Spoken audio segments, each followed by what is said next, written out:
এর মধ্যে যারা কাজ করেছে, যদি অপরাধ করে থাকে সেটা শাস্তি হবে, অবশ্যই শাস্তি হতে হবে। দেশের এই আইন শৃঙ্খলা পরিস্থিতি খারাপের পিছনে কিছু কারণ আছে। প্রথম কারণটা হচ্ছে যে আমরা নিজেরা হানাহানির মধ্যে ব্যস্ত, একজন আরেকজনের বিরুদ্ধে বিষোদ্গারে ব্যস্ত। এটা একটা চমৎকার সুযোগ অপরাধীদের জন্য। যেহেতু আমরা একটা অরাজক পরিস্থিতির মধ্যে বিরাজ করছি, তারা খুব ভালোভাবেই জানে যে এই সময়ে যদি এই সমস্ত অপরাধ করা যায় তাহলে এখান থেকে পরিত্রাণ পাওয়া সম্ভব। সেই কারণে এই অপরাধগুলো হচ্ছে। আমরা যদি সংগঠিত থাকি, একত্রিত থাকি, তাহলে অবশ্যই এটা সম্মিলিতভাবে মোকাবেলা করা সম্ভব হবে। Police, RAB, BGB, DGFI, NSI এগুলো দেশের জন্য অত্যন্ত গুরুত্বপূর্ণ কাজ করেছে অতীতে। খারাপ কাজের সাথে অসংখ্য ভালো কাজ করেছে। আজকে যে দেশের স্থিতিশীলতা, দেশটাকে যে এত বছর স্থিতিশীল রাখা হয়েছে, এটার কারণ হচ্ছে এই সশস্ত্র বাহিনীর বহু সেনা সদস্য, সিভিলিয়ান সবাই মিলে এই অর্গানাইজেশনগুলোকে, অসামরিক, সামরিক সবাই মিলে এই অর্গানাইজেশনগুলোকে এফেক্টিভ রেখেছে। সেই জন্য আজকে সুন্দর, এতদিন ধরে আমরা একটা সুন্দর পরিবেশ পেয়েছি। এর মধ্যে যারা কাজ করেছে, যদি অপরাধ করে থাকে সেটা শাস্তি হবে, অবশ্যই শাস্তি হতে হবে। না হলে এই জিনিস আবার ঘটবে। আমরা সেটাকে বন্ধ করতে চাই চিরতরে, কিন্তু তার আগে মনে রাখতে হবে আমরা এমনভাবে কাজটা করব এই সমস্ত অর্গানাইজেশনগুলো যেন আন্ডারমাইন না হয়। আজকে পুলিশ সদস্য কাজ করছে না, একটা বিশাল বড় কারণ হচ্ছে অনেকের বিরুদ্ধে মামলা, অনেকে জেলে। RAB, BGB, DGFI, NSI panicked. বিভিন্ন দোষারোপ, গুম, খুন ইত্যাদি তদন্ত চলছে। অবশ্যই তদন্ত হবে, দোষীদের বিচারের আওতায় আনতে হবে। এমনভাবে কাজটা করতে হবে যেন এই অর্গানাইজেশনগুলো আন্ডারমাইন না হয়। এই অর্গানাইজেশনগুলোকে যদি আন্ডারমাইন করে আপনারা মনে করেন যে দেশের শান্তি শৃঙ্খলা বিরাজ করবে, সবাই শান্তিতে থাকবেন, সেটা হবে না, সেটা সম্ভব না। আমি আপনাদের পরিষ্কার করে বলে দিচ্ছি, এই দেশের শান্তি শৃঙ্খলা রক্ষার দায়িত্ব খালি সেনাবাহিনীর না। 2 লক্ষ পুলিশ আছে, বিজিবি আছে, র্যাব আছে, আনসার ভিডিপি আছে, আমার আছে হচ্ছে 30,000 সৈন্য। এদেরকে আমি এই যে একটা বিরাট ভয়েড, আমি এই 30,000 সৈন্য দিয়ে আমি কিভাবে এটা পূরণ করব? 30,000 থাকে, আবার 30,000 চলে যায় ক্যান্টনমেন্টে, আরো 30,000 আসে। এটা দিয়ে আমরা দিন রাত আমরা চেষ্টা করে যাচ্ছি। এখানে যে সমস্ত উচ্ছৃঙ্খল কাজ হয়েছে সেটা আমাদের নিজস্ব তৈরি, এটা আমাদের নিজস্ব ম্যানুফ্যাকচার, আমরা নিজস্ব এইগুলো তৈরি করেছি। এই বিপরীতমুখী কাজ করলে কেসে কখনো শান্তি শৃঙ্খলা আসবে না। এই জিনিসটা আপনাদের মনে রাখতে হবে। আজকে একটা বেদনা বিধুর দিবস। 2009 সালের 25শে ফেব্রুয়ারি আমরা এই 57 জন চৌকস সেনা অফিসার, এবং শুধু তাই নয়, আমাদের কিছু কিছু পরিবারবর্গর সদস্যদের আমরা হারিয়েছি। এখানে আসার সময় এই ছবিগুলো আমি দেখছিলাম। তো এই ছবিগুলো আপনারা অনেকে ছবিতে দেখেছেন, কিন্তু এগুলো আমার সব চাক্ষুষ দেখা। আমি একটা চাক্ষুষ সাক্ষী এই সমস্ত বর্বরতার। একটা জিনিস আমাদের সবসময় মনে রাখতে হবে, এই বর্বরতা কোনো সেনা সদস্য করেনি, সম্পূর্ণটাই তদানীন্তন বিজিবি সদস্য দ্বারা সংঘটিত। Full stop. এখানে কোনো ইফ এবং বাট নাই। এখানে যদি ইফ এবং বাট আনেন, এই যে বিচারিক কার্যক্রম এতদিন ধরে হয়েছে, 16 বছর ধরে 17 বছর ধরে যারা জেলে আছে, যারা কনভিক্টেড, সেই বিচারিক প্রক্রিয়া ব্যাহত হবে। এই জিনিসটা আমাদের খুব পরিষ্কার করে মনে রাখা প্রয়োজন। এই বিচারিক প্রক্রিয়াকে নষ্ট করবেন না। যে সমস্ত সদস্য শাস্তি পেয়েছে তারা শাস্তি পাওয়ার যোগ্য। এখানে কোনো রাজনৈতিক নেতৃবৃন্দ এর মধ্যে উপস্থিত ছিল কিনা, ইনভলভ ছিল কিনা, বাইরের কোনো শক্তি এর মধ্যে ইনভলভ ছিল কিনা, সেটার জন্য কমিশন করা হয়েছে। কমিশনের চেয়ারম্যান এখানে আছেন, উনি এটা বের করবেন এবং আপনাদের জানাবেন। বটম লাইন হচ্ছে যে এই সমস্ত আমাদের এই চৌকস সেনা সদস্য যারা প্রাণ হারিয়েছেন, তারা প্রাণ হারিয়েছেন তদানীন্তন বিডিআর সদস্যদের গুলিতে। আমরা নিজেরা এই সমস্ত জিনিস নিয়ে অনেক ভিন্ন মত পোষণ করছি। কেউ কেউ এই জিনিসটাকে ভিন্ন খাতে প্রবাহিত করার চেষ্টা করছি। সেটা আমাদের জন্য মঙ্গলজনক হবে না। আজকে যদি আমার যে উপদেশ আমি কিছু দিয়ে যাব, সেটা যদি আপনারা গ্রহণ করেন, আপনারা লাভবান হবেন, আমি এটা আপনাদের নিশ্চিত করছি। আমরা নিজেরা ভেদাভেদ সৃষ্টি না করি, আমরা নিজেরা ইউনাইটেড থাকি। আমাদের মধ্যে যদি কোনো সমস্যা থেকে থাকে, কোনো ব্যত্যয় থেকে থাকে, কোনো গ্রিভান্সেস থেকে থাকে, সেটা আমরা আলোচনার মাধ্যমে সমাধান করব। এটার জন্য ডানে বায়ে দৌড়িয়ে কোনো লাভ হবে না, নিজের ক্ষতি ছাড়া কোনো লাভ হবে না। আমি আপনাদের এই জিনিসটা নিশ্চিত করে দিচ্ছি। কিছু কিছু সদস্যদের দাবি যে তারা 2009 সাল থেকে আজ পর্যন্ত বিভিন্ন শাস্তি পেয়েছেন। কেউ কেউ দায়ী করছেন যে তারা অযাচিতভাবে শাস্তি পেয়েছেন। সেটার জন্য আমি একটা বোর্ড করে দিয়েছি, একজন লেফটেন্যান্ট জেনারেল সেই বোর্ডের সদস্য। প্রথম ফেজে 51 জন সদস্যর ব্যাপারে আমার কাছে রিকমেন্ডেশন নিয়ে এসেছে। তার রিকমেন্ডেশনের অধিকাংশই আমি গ্রহণ করেছি এবং আরও বেশি আমি দিয়েছি।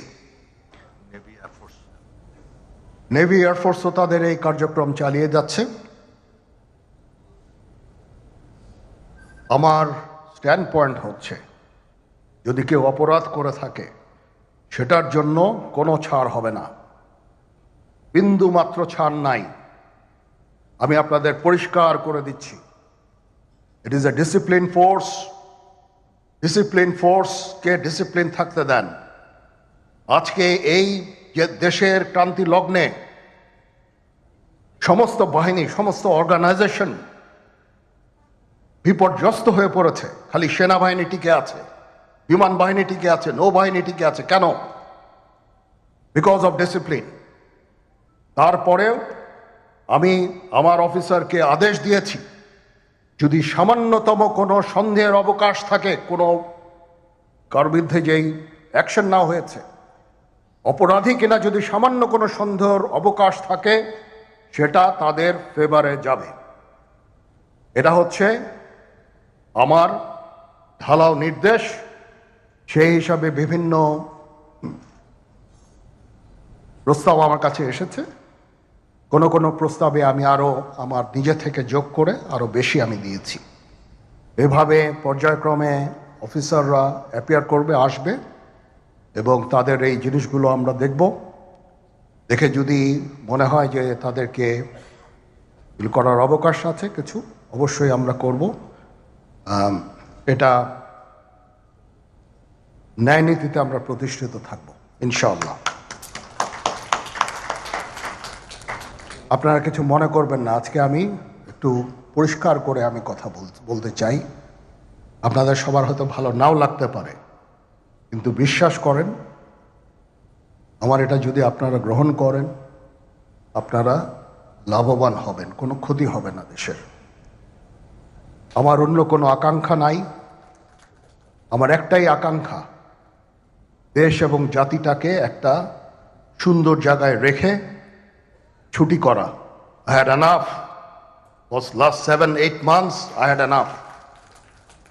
আমি চাই দেশ এবং জাতিকে একটা সুন্দর জায়গায় রেখে আমরা সেনানিবাসে ফেরত আসব।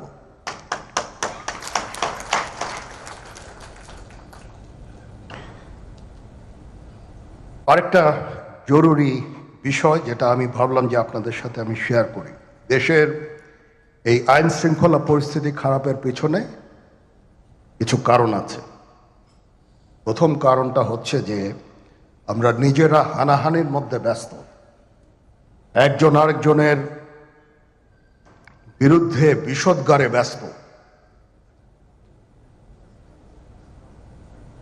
এটা একটা চমৎকার সুযোগ অপরাধীদের জন্য। যেহেতু আমরা একটা অরাজক পরিস্থিতির মধ্যে বিরাজ করছি, তারা খুব ভালোভাবেই জানে যে এই সময়ে যদি এই সমস্ত অপরাধ করা যায় তাহলে এখান থেকে পরিত্রাণ পাওয়া সম্ভব। সেই কারণে এই অপরাধগুলো হচ্ছে। আমরা যদি সংগঠিত থাকি, একত্রিত থাকি, তাহলে অবশ্যই এটা সম্মিলিতভাবে মোকাবেলা করা সম্ভব হবে। Police, RAB, BGB, TGFI, NSI এগুলো দেশের জন্য অত্যন্ত গুরুত্বপূর্ণ কাজ করেছে অতীতে। খারাপ কাজের সাথে অসংখ্য ভালো কাজ করেছে। আজকে যে দেশের স্থিতিশীলতা, দেশটাকে যে এত বছর স্থিতিশীল রাখা হয়েছে, এটার কারণ হচ্ছে এই সশস্ত্র বাহিনীর বহু সেনা সদস্য, সিভিলিয়ান সবাই মিলে এই অর্গানাইজেশনগুলোকে, অসামরিক, সামরিক সবাই মিলে এই অর্গানাইজেশনগুলোকে এফেক্টিভ রেখেছে। সেই জন্য আজকে সুন্দর, এতদিন ধরে আমরা একটা সুন্দর পরিবেশ পেয়েছি। এর মধ্যে যারা কাজ করেছে, যদি অপরাধ করে থাকে সেটার শাস্তি হবে, অবশ্যই শাস্তি হতে হবে। একটি স্বাধীন বিচার বিভাগের জন্য অন্তর্বর্তী সরকার সংস্কার কাজ হাতে নিয়েছে।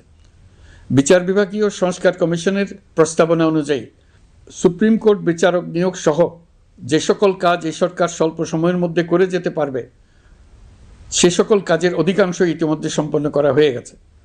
বাকি কাজ চলমান রয়েছে। স্বৈরাচার আমলে দলীয় বাহিনীতে পরিণত হওয়া ভঙ্গুর আইনশৃঙ্খলা বাহিনীকে নতুন করে গড়ে তোলার জন্য আমরা সর্বোচ্চ ব্যবস্থা নিয়েছি।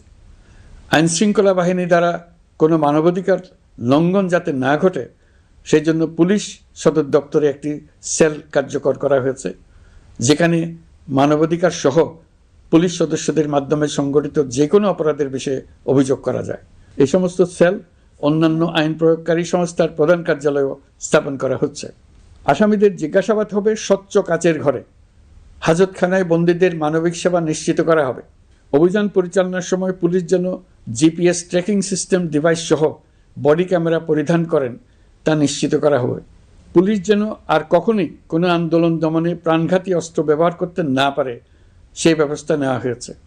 বেআইনি সমাবেশে বল প্রয়োগের ক্ষেত্রে জাতিসংঘের স্বীকৃত 5টি ধাপ অনুযায়ী পুলিশ সদস্যদের প্রশিক্ষণ দেওয়া হচ্ছে। সব মিলিয়ে স্বরাষ্ট্র মন্ত্রণালয়ের পুলিশ সংস্কার কমিশনের প্রস্তাব অনুযায়ী 16টি সংস্কার কাজ সম্পন্ন হয়েছে। আরও 43টি সংস্কার কাজ সমাপ্ত হওয়ার পথে।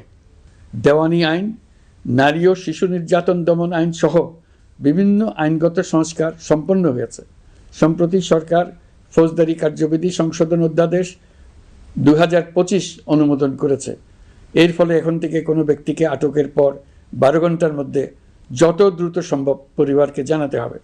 আটককৃত ব্যক্তিকে আইনজীবীর সঙ্গে সাক্ষাতের সুযোগ দিতে হবে। গ্রেপ্তারকৃত ব্যক্তি রিমান্ডের পর অসুস্থ বা আহত হলে তাকে ডাক্তার কর্তৃক পরীক্ষা করতে হবে এবং আঘাতের কারণ নিশ্চিত হতে হবে। তার প্রয়োজনীয় চিকিৎসা দিতে হবে। এক্ষেত্রে পুলিশের দায় থাকলে আইনি ব্যবস্থা নেওয়ার বিধান যুক্ত করা হয়েছে।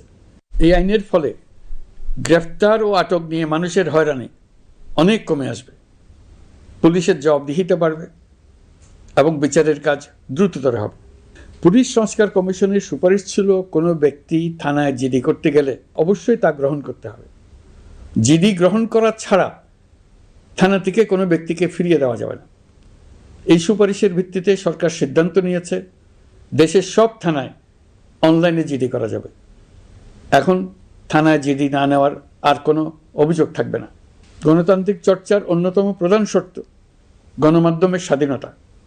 অতীত ইতিহাসের দিকে তাকালে দেখা যায় মুক্ত সাংবাদিকতার ক্ষেত্রে প্রথম এবং সবচেয়ে বড় বাধা হিসেবে কাজ করেছে সরকার।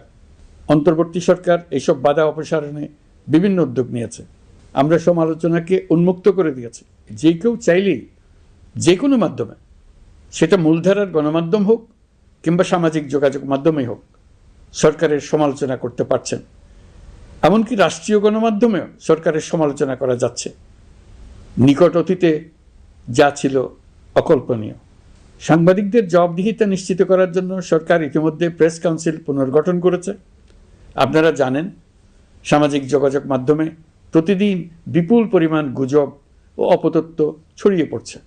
দেশকে অস্থিতিশীল করতে হাতিয়ারে পরিণত হয়েছে গুজব।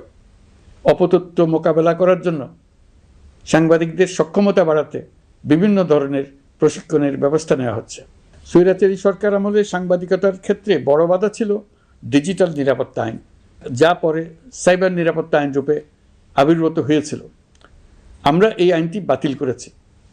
এই আইনের অধীনে সাংবাদিকদের বিরুদ্ধে করা সব